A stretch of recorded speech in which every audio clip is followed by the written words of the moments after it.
Hi guitarlings, I'm Gray over at Hub Guitar. Today we're going to continue our series on children's songs arranged for guitar with the tune Three Blind Mice.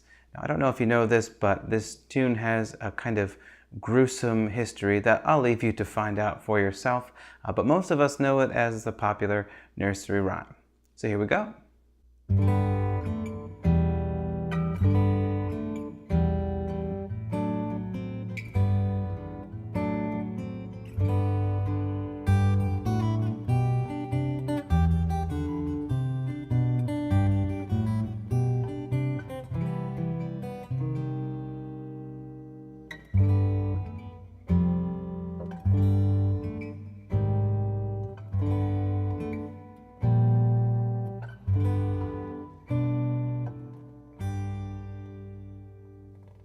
Alright, so we start off at the beginning with a G major chord, and we're going to put our second finger, which is our middle finger, on the third fret of the big string.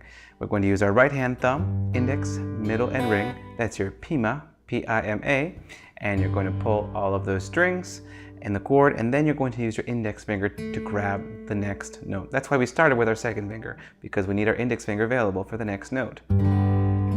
Like that. So G, and then the G note goes to A. And then we resolve that to a nice E minor chord. For the E minor chord, the melody is the G note. And that kind of theme or motif appears repeatedly, so make sure you can do that pretty well. In fact, there's your first repeat right there. Measures 3 and 4 are the same as 1 and 2. It's really important to be able to see when you have repeats inside of the music, because it helps you kind of consolidate your practice, and it helps you feel confident. Hey, if I just sit down and do measures 1 and 2 for a long time, I'm actually going to be able to grasp a big portion of this tune.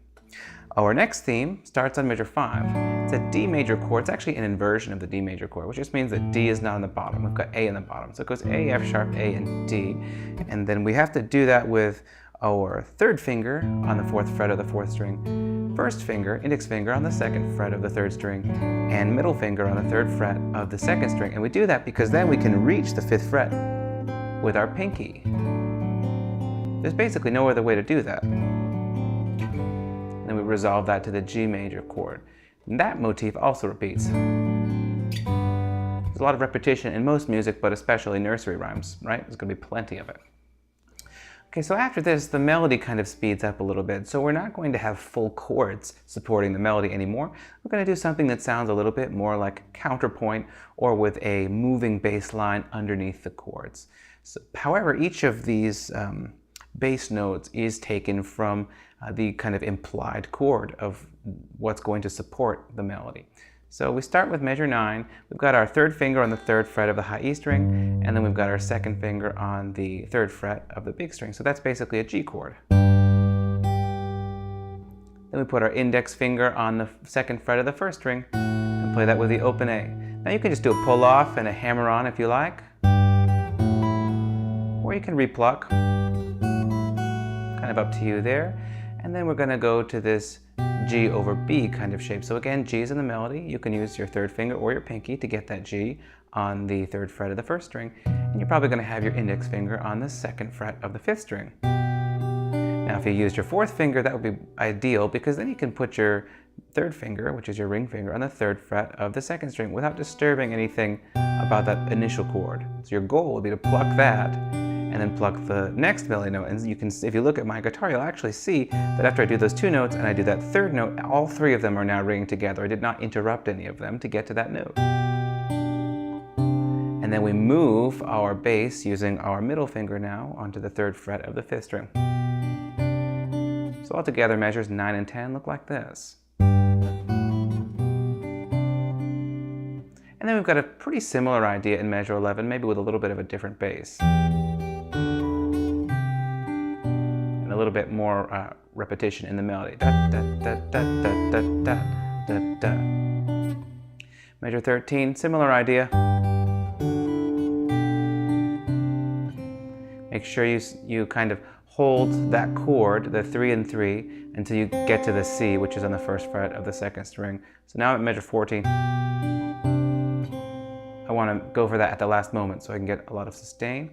So at measure 15, we've got a major 7 chord, going to a minor chord, and it's a very dramatic moment. We're going to extract all of the juice out of that moment by hesitating for a long time on that last chord.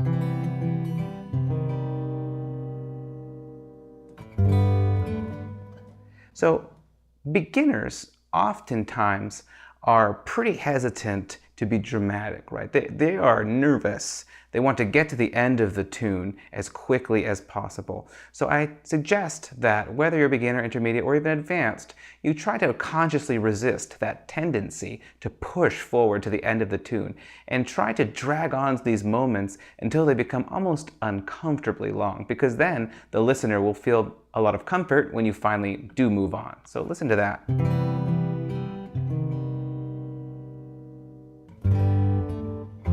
I mean, there's really no particular amount of time, but make it feel a little bit uncomfortable when you do a fermata so that everybody's kind of waiting for the next note. That's the whole point. Okay, and then at measure 16, we go back to that motif on the G chord, but now we're going to resolve that to a weird F sus2 chord. As we enter measure 16 and beyond, the tempo can kind of slow down a little bit because we've entered the end of the tune, which means that if you wanted to have some more repeats, for example, you could repeat measures 1 through 15 or 1 through 14 a few times until you decide to go into this. So think of measures 15 and beyond as kind of like the ending. So I've got G to F sus2. I've got my index finger on the 1st fret of the 6th string, and then I've got my 3rd finger on the 3rd fret of the 5th string, and my pinky finger on the 3rd fret of the 4th string with an open 3rd string. Then I do that G chord going to A again, but this time I go to an A flat major 7, which is really weird. And I can help soften the weirdness of that moment by kind of arpeggiating that chord a little bit. If I just smack all of the notes of that chord, I'm kind of laying a lot of tension at your feet for you to process. But if I break apart the notes of particularly tense chords, I could help you to digest them better.